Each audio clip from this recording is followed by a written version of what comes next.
अगर मैं मुख्यमंत्री हूं, मेरे सामने कोई कर्मचारी रिश्वत ले रहा है, मैं उसे सस्पेंड भी नहीं कर सकता, मैं उसकी ट्रांसफर नहीं कर सकता।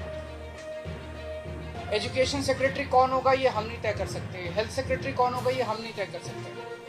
ये आदेश प्रधानमंत्री जी ने 23 मई 2015 को पारित किया। 8 साल हो गए उन बातों को, 8 साल से संघर्ष कर रहे हैं हम लोग। इस दौरान इस आदेश को इस्तेमाल करके दिल्ली के कामों को जानबूझ के रोका गया। हम दिल्ली में स्कूल अच्छे करना चाहते थे तो वो जानबूझ के ऐसा एजुकेशन सेक्रेटरी बिठाएंगे जो कि काम ना करे। हम अगर मोहल्ला क्लिनिक बनाना चाहते हैं तो जानबूझ के ऐसा हेल्थ सेक्रेटरी बनाया जाएगा जो कि काम ना करे। जानबूझ के ऐसा फाइनेंस सेक्रेटरी बिठाया जाएगा जो हर चीज के अंदर अड़ंगा अड़ाए। तो इसको इस्तेमाल करके दिल्ली के हर काम को रोका गया। एक तरह से मेरे दोनों हाथ बांध दिए गए पीछे और मुझे नदी में फेंक दिया गया कि अब तैरो। ये तो ऊपर वाले का शुक्र है कि दोनों हाथ बंधे हुए होने के बावजूद भी हम किसी तरह से तैरते रहे और ऊपर वाला हमारा साथ देता रहा। आप सब लोगों को मेरा नमस्कार। आज सुप्रीम कोर्ट का जो ऑर्डर आया है ये कई मायनों में बहुत ही ऐतिहासिक ऑर्डर है। दिल्ली के लोगों की बहुत बड़ी जीत है। दिल्ली के लोगों के साथ जो अभी तक अन्याय होता आया उनके साथ माननीय सुप्रीम कोर्ट ने न्याय किया है। आज से 8 साल पहले 23 मई 2015 को हमारी 14 फरवरी 2015 को सरकार बनी थी। फरवरी, मार्च, अप्रैल, मई 3 महीने के अंदर, सरकार बनने के 3 महीने के अंदर ही जैसी हमारी सरकार बनी 67 सीट आई। 3 महीने के अंदर ही प्रधानमंत्री जी ने एक आदेश पारित करवाया केंद्र सरकार से कि दिल्ली के सर्विसेज के मामले अब दिल्ली की मुख्यमंत्री के पास नहीं रहेंगे, वो एलजी के पास रहेंगे या केंद्र सरकार के पास रहेंगे।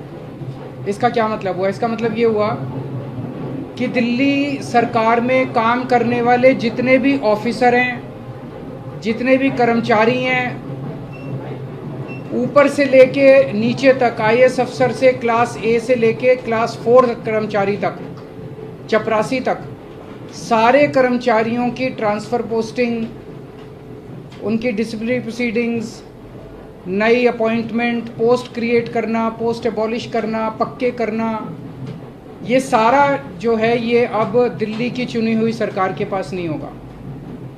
यानी कि अगर मैं मुख्यमंत्री हूँ, मेरे सामने कोई कर्मचारी रिश्वत ले रहा है, मैं उसे सस्पेंड भी नहीं कर सकता, मैं उसकी ट्रांसफ़र नहीं कर सकता। एजुकेशन सेक्रेटरी कौन होगा ये हम नहीं तय कर सकते, हेल्थ सेक्रेटरी कौन होगा ये हम नहीं तय कर सकते। ये आदेश प्रधानमंत्री जी ने 23 मई 2015 को पारित किया। इस आदेश को इस्तेमाल करके दिल्ली के कामों को जानबूझ के रोका गया। हम दिल्ली में स्कूल अच्छे करना चाहते थे तो वो जानबूझ के ऐसा एजुकेशन सेक्रेटरी बिठाएंगे जो कि काम ना करे। हम अगर मोहल्ला क्लिनिक बनाना चाहते हैं तो जानबूझ के ऐसा हेल्थ सेक्रेटरी बनाया जाएगा जो कि काम ना करे। जानबूझ के ऐसा फाइनेंस सेक्रेटरी बिठाया जाएगा जो हर चीज के अंदर अड़ंगा अड़ाए। तो इसको इस्तेमाल करके दिल्ली के हर काम को रोका गया। एक तरह से मेरे दोनों हाथ बांध दिए गए पीछे और मुझे नदी में फेंक दिया गया कि अब तैरो। ये तो ऊपर वाले का शुक्र है कि दोनों हाथ बंधे हुए होने के बावजूद भी हम किसी तरह से तैरते रहे और ऊपर वाला हमारा साथ देता रहा। इन सारी कठिनाइयों के बावजूद दिल्ली के अंदर हम लोगों ने इतना शानदार काम किया पिछले 8 साल के अंदर। तो आप सोच सकते हैं कि अगर हमारे पास पूरी पावर होती तो हम कितना ज़्यादा काम कर सकते थे। आज हम सुप्रीम कोर्ट के जस्टिस चंद्रचूड़ के जो और चारों जजेस हैं उस बेंच में, संविधान पीठ में उन सब के तहे दिल से शुक्रिया अदा करते हैं कि उन्होंने हमारे साथ न्याय किया। मैं दिल्ली की जनता को केवल नहीं देना चाहता, बधाई देना चाहता हूं और उनका शुक्रिया करना चाहता हूं कि जो इतना लंबा संघर्ष था, उस संघर्ष में दिल्ली की जनता ने मेरा साथ दिया। दिल्ली की जनता के साथ के बिना मैं कुछ नहीं कर सकता था। आज जो ये इतनी बड़ी जीत हुई है, ये उन्हीं के आशीर्वाद, दिल्ली की जनता के आशीर्वाद, उनके साथ का, उनके सहयोग का नतीजा है। कदम कदम पे उन्होंने मेरा साथ दिया दिल्ली की जनता ने। अब हमें एक बहुत बड़ा मौका मिला है। दिल्ली का काम जो है अब ये 10 गुना स्पीड से होगा। आज के आदेश के बाद बहुत बड़े बड़े काम होंगे अब दिल्ली के अंदर जो सोच भी नहीं सकते। सबसे इंपॉर्टेंट है हमें एक ऐसा प्रशासन देना है दिल्ली के लोगों को जो कि रेस्पॉन्सिव हो, जो कि जनता की ज़रूरतों के प्रति सिंपैथेटिक हो, कंपैशनेट हो। तो अगले कुछ दिनों के अंदर आप देखेंगे बहुत बड़ा प्रशासनिक फेरबदल होगा। कई सारे ऑफिसर्स को, कर्मचारियों को ट्रांसफ़र किया जाएगा इस आधार पे कि उन्होंने अभी तक कैसा काम किया। कुछ ऐसे ऑफिसर्स हैं, कुछ ऐसे कर्मचारी हैं जिन्होंने पिछले कुछ महीनों में, 1-1.5 साल में दिल्ली की जनता के काम रोके।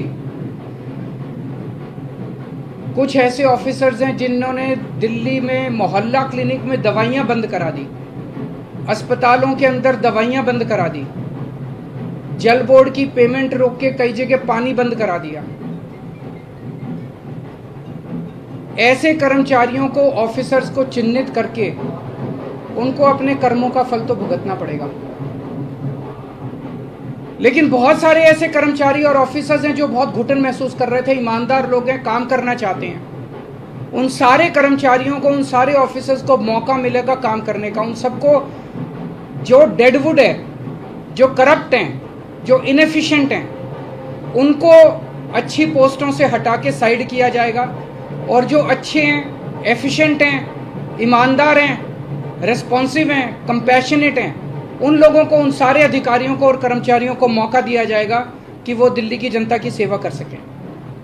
सारे प्रशासनिक सिस्टम को भी दुरुस्त किया जाएगा। ये सारा सिस्टम भी सड़ा गला सिस्टम है। ऐसा सिस्टम बनाया जाएगा जो जनता के प्रति जवाबदेह हो और जनता के लिए रिस्पॉन्सिव हो, जनता की ज़रूरतों के प्रति रिस्पॉन्सिव हो।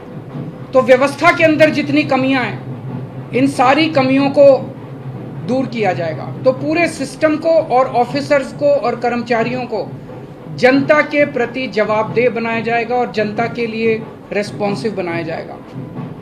एक लीन एंड थिन गवर्नमेंट तैयार की जाएगी। Lean, thin, responsive, compassionate and accountable government. ये हम चाहते हैं। दिल्ली, जैसे दिल्ली ने पूरे देश को शिक्षा का मॉडल दिया, हेल्थ का मॉडल दिया, अब एक ऐसे गवर्नेंस का, एडमिनिस्ट्रेशन का मॉडल हम जनता के सामने रखेंगे, पूरे देश के सामने रखेंगे। मैं देखता हूं कि कई ऐसी पोस्ट्स हैं जिनकी जरूरत नहीं है। उनमें कोई भी कर्मचारी या अधिकारी बैठ के जनता की 4 अड़चनें ही लगाता है। अगर वो ना रहे तो ज़्यादा अच्छा रहेगा। तो ऐसी पोस्ट्स को चिन्हित करके या तो उन्हें खाली छोड़ा जाएगा या उन्हें अबॉलिश कर दिया जाएगा। जहाँ जहाँ ज़्यादा पोस्ट्स की ज़रूरत है वहाँ ज़्यादा पोस्ट्स क्रिएट की जाएंगी। जहाँ जहाँ लोगों को ज़रूरत है वहाँ ज़्यादा पोस्ट, जैसे अब इतने मोहल्ला क्लिनिक बना रहे हैं, तो जब डॉक्टर्स की ज़रूरत है, पैरामेडिक्स, वहाँ और क्रिएट किए जाएंगे। तो अभी तक हम लोगों ने स्कूल, अस्पताल में एक मॉडल दिया। अब पंजाब के अंदर हम एक अच्छे लॉ एंड ऑर्डर, कानून व्यवस्था लागू कर रहे हैं। उसी तरह से दिल्ली अब कुशल प्रशासन का एक मॉडल पूरे देश के सामने देगा।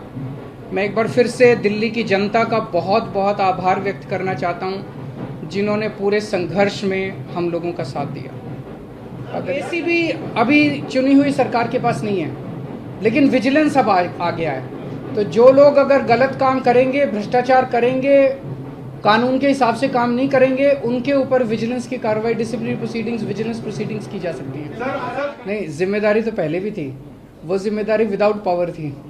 अब जिम्मेदारी विद पावर आ गई है। जिम्मेदार देखिए, जब भी जनता वोट देती थी तो वो तो यही कहती थी, जी हमने तो केजरीवाल को वोट दे दिया, अब केजरीवाल जाने पावर है कि नहीं है उसके पास। जनता को कि बेचारों को क्या पता TBR क्या होता है, आर्टिकल 239AA4 क्या होता है, उनको क्या पता बेचारों को। जनता तो वोट दे देती है, लेकिन हमारे पास पहले उन जिम्मेदारियों को पूरा करने की पावर नहीं थी, शक्ति नहीं थी। अब शक्ति दे दी है सुप्रीम कोर्ट ने हमें। ऐसे बहुत सारे काम हैं जो पिछले कई सालों में अटके। पिछले 1 साल के अंदर तो आपने देखा कि किस तरह से पिछले साल लास्ट के महीने नवंबर तक आते आते मोहल्ला क्लिनिक के अंदर लैब टेस्ट्स बंद हो गए थे, दवाइयाँ बंद हो गई थी।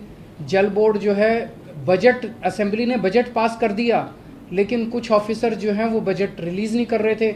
हर डिपार्टमेंट का गला घोंट दिया गया था अफसरों को के जरिए, वो अब बंद हो जाएगा। अब जितने जो असेंबली के अंदर हम बजट प्रेजेंट करते हैं और जो जनता की बात रखते हैं, वो सारी चीजें अब हम कर पाएंगे। मैं यही कहना चाहता हूं कि केंद्र सरकार एक तरह से, प्रधानमंत्री जी खासतौर एक तरह से पिता समान होते हैं। जैसे परिवार में पिता होता है, पिता समान होते हैं। पिता की जिम्मेदारी होती है कि सारे बच्चों को अच्छे से उनका पालन पोषण करें। अगर दिल्ली में आम आदमी पार्टी की सरकार है तो वो हमारे भी प्रधानमंत्री हैं, हम भी उन्हीं की तरफ देखते हैं। चाहे बीजेपी की किसी राज्य में सरकार है, किसी में कांग्रेस की सरकार है, किसी में आम आदमी पार्टी की सरकार है, वो सारे के सारे प्रधानमंत्री को एक तरह से पिता समान देखते हैं कि भाई ये कोई मुसीबत आएगी तो हमारी मदद करेंगे। लेकिन अगर जैसे ये 23 मई 2015 को आदेश पारित करके दिल्ली सरकार की पावर छीन ली गई, 8 साल तक हमें बिना पावर के काम करना पड़ा, काम रुक गया, किसका फायदा हुआ? आज सुप्रीम कोर्ट ने साबित कर दिया कि ये गलत था, ये ऑर्डर बिल्कुल गैर संवैधानिक ऑर्डर था। जितनी सख्त लैंग्वेज के अंदर सुप्रीम कोर्ट ने बोला है, उससे ये साफ जाहिर है कि ये ऑर्डर केंद्र सरकार का बिल्कुल गलत था। तो इतना गलत ऑर्डर उन्होंने पास किया, तो उसका मतलब तो यही था कि आम आदमी पार्टी की दिल्ली की सरकार को फेल करना उसका मकसद था, और तो कोई मकसद नहीं था। देश का तो भला नहीं हुआ, दिल्ली का तो भला नहीं हुआ, केवल और केवल लोगों का नुकसान हुआ। ये नहीं करना चाहिए। चुनाव में लड़ते हैं, राजनीति कर लो, चुनाव में एक दूसरे को जो बोलना है बोल लो, लेकिन चुनाव खत्म होने के बाद चाहे कोई बीजेपी की सरकार है, चाहे कांग्रेस की सरकार है, आम आदमी पार्टी की, हम सबको मिलकर काम करना चाहिए। मेरे ख्याल से अब लार्जर बेंच नहीं, आज उन्होंने क्लियर कर दिया। 5 जज बेंच को अगर रेफर करना होता तो वो आज ही कर देते, तो लार्जर बेंच का ऑप्शन नहीं है। मेरी अब उनसे यही निवेदन है, यार अब हमें काम करने दो, इतना टाइम तो खराब कर दिया। अगर आपने दिल्ली पे राज करना है तो दिल्ली के लोगों का दिल जीतो ना, कि अगली बार आम आदमी पार्टी को वोट ही ना दें लोग। ऐसा काम करो, मतलब काम में टांग क्यों उड़ा रहे हो? जब तक हमारी सरकार है हमें काम करने दो, कल तुम जीत लेना, तुम काम कर लेना, टांग तो नहीं अड़ानी चाहिए। Thank you so much.